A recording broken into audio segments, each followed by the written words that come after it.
Hello. You. That's nice. Hi, how are you? I'm good. How are you doing, Kelly? Well, it's a crunch time, Adam, so Yeah, it's a yeah. little crazy around here. Yeah. Well, and But, then I appreciate good yeah, enough. but I appreciate all the more that you took a few minutes here to do this then. That's nice. Yeah. Oh, of course, of course. And, Yeah, I think okay, okay.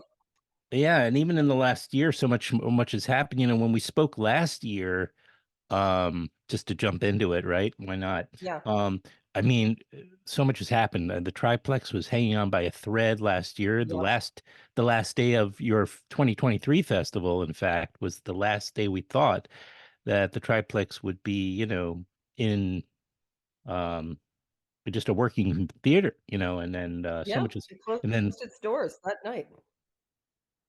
yeah, I remember, and that was really like a just a very upsetting thing, to see this happening, and then talk about the community rallying and everything. It's just been not that the fight is over necessarily, but uh, and then I work at this radio station, in the Hudson Valley, where Right. the triplex has been. We're kind of partnering a little bit with them, which has been exciting. So I've been Oh, but I didn't know that, that's fantastic.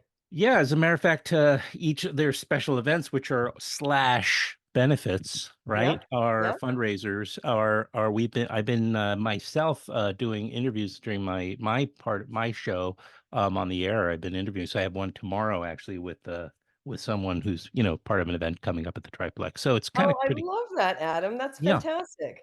even more convergence, Good for right? you, thank you for supporting them and getting the word spread down, southwards. Yeah, yeah. That's Well, great. we have a strong signal in the Berkshires, and so we really are. Yeah, We have a bunch of businesses that do advertise with us. And yeah. they're not all dispensaries, Kelly. Let me. Shocker, Adam. But it's Uh, yeah, it's a natural relationship. Just it given is. the that both are believe in provide independent and creative arts, right? So that's important. Exactly. No, we are so grateful to that whole team of Save the Triplex. I just can't believe it. And the space is so amazing now. I mean, I just every time I go in there, I, Oh I yeah. don't want to leave. And now the restaurant is, they busted through the wall and the restaurant is Oh, about to open right before Biff, talk. Juju's restaurant. Oh, And it is so cool. Like I just literally took my breath away last week when we were in there for a meeting. I just again, I just never want to leave. It's a very cool, inviting space that they've created. it's great, and it's kind of a it's represents kind of what a lot of like theaters are having to do, reinvent Yeah, themselves, and hopefully, fingers crossed, it'll flourish. And if you're watching and you're either live in the Berkshires or you're, maybe have some sort of relation with the Berkshires, yep, do visit the triplex every opportunity you have, because absolutely it right. makes all the difference. Every ticket that's purchased just helps a little bit more. And Yep, we're not to they're they are not to the finish line. So, yeah, we still need to be supporting it. right. And so I was there for, yeah, I was just there the other day for that Matthew Penn and Arlo. Oh, fantastic. Yeah, we had a great. Arthur Penn was our honoree in year number 2.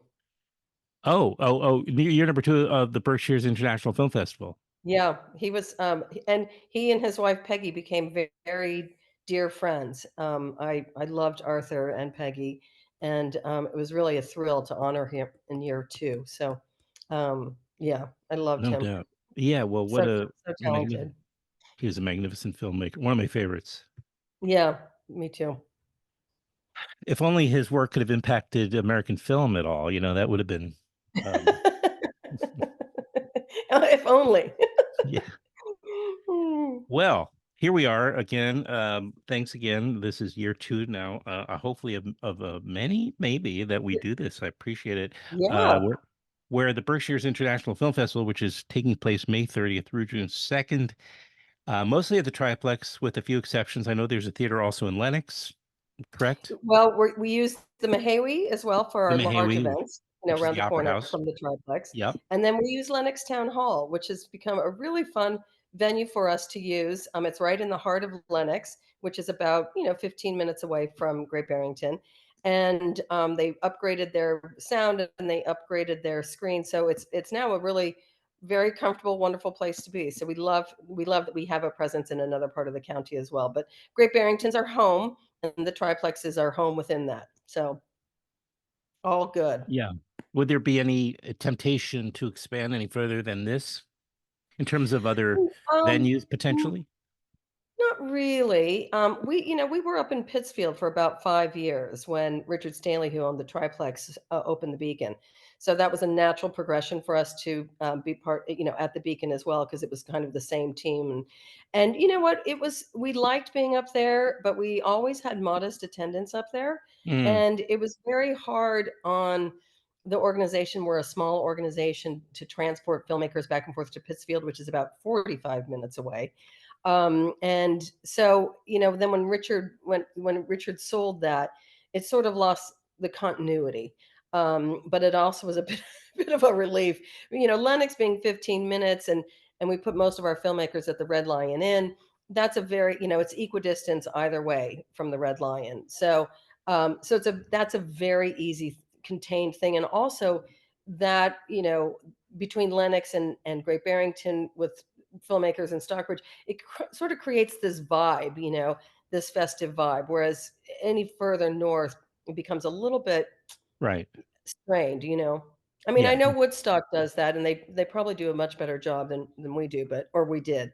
But for me, the festival experience should be contained and energized, and I think it feeds off of itself when people can wake up in the morning, go to Lenox, and then drive down to Great Barrington, and then talk about it in the lobby of the triplex, and then Yeah. people go from the triplex up to Lenox, and that's an easy transfer.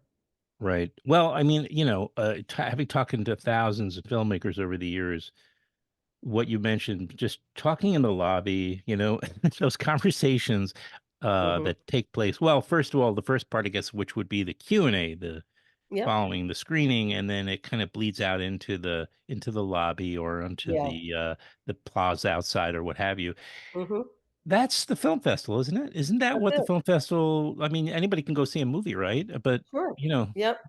But that's what the atmosphere creates, is exactly that. It creates conversation and dialogue and engagement, and people, standing in line and saying, "Oh, what are you going to this afternoon? Or are you going to the tribute tonight? Or can't wait to see this. Oh, I saw this. You've got to catch it if there's a second screening. Or oh, how about those shorts?" And then meeting these filmmakers, and it's really, it is a very fun atmosphere, and it's very, it's warm and it's engaging, and filmmakers and film goers, have a equally very enriching time. So yeah, that is absolutely part of what the festival experience is about. and if you're open to it on socially speaking or what have you, you really can make a lot of great connections. Whether again you're a filmmaker or a film Oh goer, yeah. Oh yeah. it's really a special type of place. Yep, yep. It's absolutely open to that. I mean, it's open to you making as many connections as one wants to. Hmm. So it's very, everyone's very approachable. So it really lends itself to that. Mm. Uh, do you feel like, not to put you on the spot, do you feel like there's anything that feels new about 2024? This is remind me what number is this? 18. 18th film. It's Uh, really 19, but then we had I 20. know. I know. We're going to be forever kind of having to do I that know, now. I know. I always have to have the caveat, but no. So we're celebrating 18 years as a festival. There it is. There Look at it that. is. Yeah. Which I picked up when I was there like two Oh, weekends good. ago. Yeah, yeah. Excellent. It was great to see stacks of them there. Yeah, yeah. Yeah. Everyone loves that. But not to, again, not to put you on the spot. I was just wondering if you felt like, because it feels like this year, maybe last year too, though, but that we're kind of back on track, after Mhm. a number of years of trying to figure it out. Yeah. You know, but it almost feels like, can we take it for granted that we're kind of normalizing the festival experience again? We should never take that for granted ever again. Maybe you're But right. yeah, we Yeah, should not, because boy, when that was taken away, that leaves a hole in all of us, whether Biff or any of the culturals or just gathering with friends. But sure. um no, it's we felt that last year. Actually, we felt, it was crazy last year, as it was, we had a steady sales of passes and single tickets, but the weekend hit and our single tickets went crazy. We tripled our single tickets from the year before. People were clearly getting used to being back in a theater, or wanting to put their, dip their toe into it and feeling Right. very safe.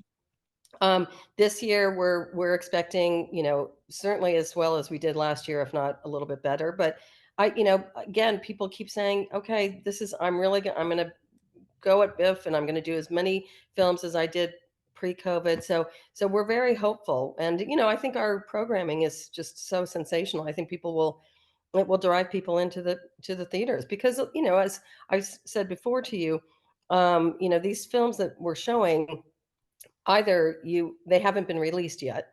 So a few of the, some of them are being released throughout the summer.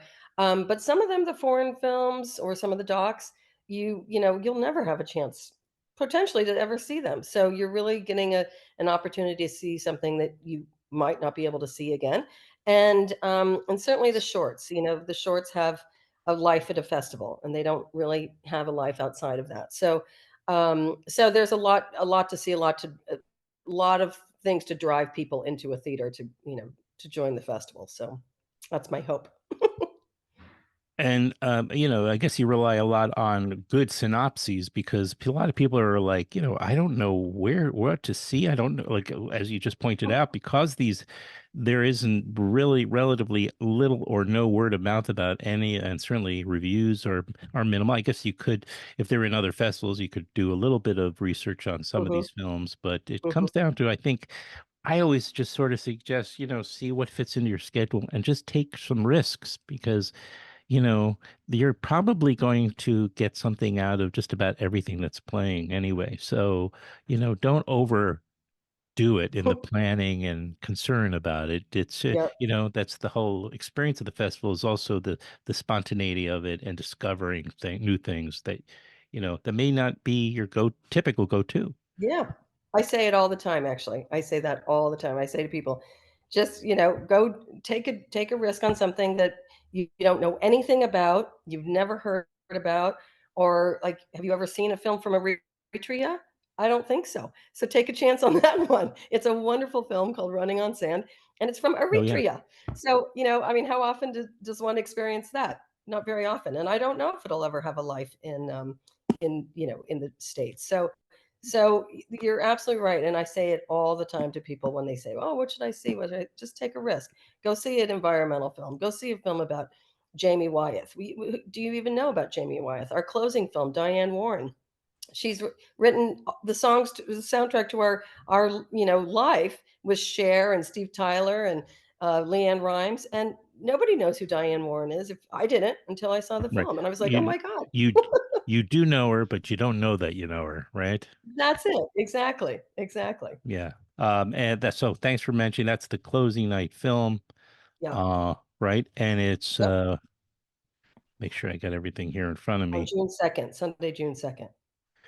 Okay. Gonna have to, that's at the gonna, I'm assuming at the Mahawi, Yes, that's at the Mahawi. as is your opening night film of Thelma, right? Thelma, With it meant, a lot of, I shouldn't say a lot of these films, but many films come from Sundance, and Thelma is straight from Sundance. mhm, It was a mhm. Sundance hit. It was absolutely loved by everybody. I think it's 98% on Rotten Tomatoes or something, but it's a very charming film. June Squibb as a lead role, as a 94-year-old grandmother, and Fred Heckinger as the grandson, who will actually be at the Biff opening Yep. night, I noticed. which will Yes. be, good fun. and she goes on this tour to find track down the scammers who took $10,000 from her, and it's just charming. It's heartwarming and charming, and um, we mostly in the past have always opened with a doc, but this year I wanted to switch it up a little bit, and so we're opening with this as a narrative. So What was your kind of why do you favor the doc as an opening night film? I don't Typically, that know. is. I don't know. Mhm. It's a funny thing that just kind of happened, because we opened our very first festival with Prairie Home Companion. The second year we had Rocket Science, and then the third year we opened with Man on Wire. And that won Oh, the right. Academy Award, and then it just went. We opened with 20 Feet from Stardom. That won the Academy Award. It just kind of it just sort of happened, and so it's been a while. I mean, we opened with, a Jordanian film actually one year, but mostly traditionally, I would say 15 of the 18 15 of the 18 years, it's been a doc. Um, so this is fun to open with a narrative. Nice. Yeah. Well, always change things up. Always do stuff Exactly. that's Yeah. exactly. Switch it That's up. the beauty of it. And who is it that's kind of you do who do you work with on who, making these bigger decisions like that? Well, we have a whole programming team, Hmm. so the programming team is a part of it, and then my Biff babes, as I call them, we talk them out in our office. There's three of us in the Biff office, so we work on that. And then I've talked with my distribution partners and see can we get the talent? Can we get how does this fit into our our schedule? So it's a very collective process, actually. Very good. And yeah, Thankfully, I should the say. other thing I wanted to make sure we should mention included in our conversation, which is these tea talks, because I see there's one Yes. with two of my former guests, two people that have really been like among my favorite guests that I've ever on this thing I do, which is Mhm. Sheila Nevins and Barbara Copland conversation. They're the best. I mean, talk about the best in the industry. Right. Thank you for mentioning them because, Sheila I have been in awe of Sheila for years and then have the opportunity to meet her, about 6 years ago. She's friends with the chair of the BIF board, and I she was everything I wanted, needed her to be. She is funny, she is brilliant, she's beautiful, and she really created this world of I mean, she didn't create it, she put the world of documentaries on the map. Right. And then Barbara is just a rock star in that lane. I mean, she's doing the hard work that documentary filmmakers are doing, and she is equally beautiful and brilliant. And so to have them both on the stage at the Mahawi is going to be a thrill. They're good. Both of them are good friends of the Biff, but to have them be so generous with their time and come to the Biff, we're very, very fortunate. As a matter of fact, I have a nice memory of last year of being in outside the triplex and seeing Barbara and saying hello, and we Hmm. said hello, and then I went in and saw her most recent documentary Yep.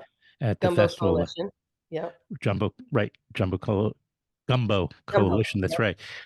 And this conversation, the Doyens of documentary, is taking place on Friday, the uh, the 31st, 31st. the 31st at 2:30 at the Mahawi as well. I will Yep. definitely be there for that because Wonderful. and I the episode with Sheila is one that just stands out and forever because first of all, I went to her office apartment on the Upper East Side to Oh, do it yeah. with her, Yeah. and I couldn't use half of the conversation was off the record because she was saying also sharing all sorts of things she shouldn't be sharing. But She's the best. She she is I said, mean, "Turn this off. I want to talk to you about it." And she yeah. just her filters were well, they don't exist. It turns out. Yeah, no. No, when I meet with um, her, it just is like that. I never want it to yeah, end, so, and yeah. then the other thing that happened, you'll appreciate this, is that she was on the phone. Apparently, Ellen Burstyn was in a play at the time, and she was got a phone call about the tickets for her and her husband to attend the play. And I said, Mhm. "Oh my God!" I said, "It's because she's friends, of course, with Ellen Burstyn." Yeah. And she goes, and I said, "Oh, how wow! Just that's so fantastic that going to that. I love Ellen Burstyn so much. And then she gets back on the phone. I swear to God. And she goes, make that 3 tickets. And Oh my she and her god. husband took me to see the play the next night, introduced me to Ellen Burstyn, and it Oh was my like, god. it was a pretty He was a magnificent. very, very generous human being. Yeah. That is a that story, it just so rings true. That's so sweet. I love that. Hmm. She's a very special person. And I love her husband. Oh my gosh. Oh, yeah, He's yeah. very cool. I got to meet him Sidney. briefly that night, of Yeah, course, yeah. Um, Oh, yeah, what fun. I'm telling you, you I know, know. yeah. Living the Uh, uh, dream. anything else we should mention? I mean, I kind of feel like, to me, I don't know, like to overemphasize even the kind of the big events of the festival. I mean, they're worth mentioning, of course, because, you got to get people to, pique their interest. But I also feel like what we said before is really the most important. It's like, delving into the meat of the festival and just sort of like, you know, just Yeah. just Well, I couldn't do any sort of interview without just at least mentioning the fact that James Ivory is James going to be Ivory. at the BIF, and we are honoring him with the beautiful documentary that was done about Merchant Ivory by Stephen Sousey. So I am very honored to have someone as legendary and iconic as Mr. Ivory. And then I have a sneak preview for you, Adam, that is Oh, hot off the press oh my goodness, the that news I will break. share Okay. now. This is breaking news. Okay. Um, I the John Orloff Tea Talk was unfortunately canceled because John got an impossible gig he could not turn down, writing gig. So Okay. that tea talk that was going to be on Sunday with John Right. Orloff, master of the word, has been replaced, and With it's being Mary. replaced by a film that Billy Zane, the actor who directed this, Billy Zane of Titanic, he has directed this film called Interrupt Hallway Night. And it's a very quirky, campy film. They may change the title, so don't hold me to that. But Billy Zane is coming. He'll be replacing that time slot Wow. on the Sunday, and it's great fun. This film. So breaking news: Billy Zane will be at the film festival with his Maybe. director. I think it's his directorial debut. Okay. Well, maybe if you come and, maybe you can get him to tell a Titanic anecdote or two. You never know. I'm sure. I'm sure he would. Anyway, so All right. Well, that's my breaking news, Adam. well, thank you. Sorry and congratulations both. I know that it Yeah, can't be easy to switch gears like that so yeah, late in the planning of such of a festival, and you got people already probably purchasing tickets and this and that and the other. yeah. But good, But that's good. showbiz. There you go. I love it.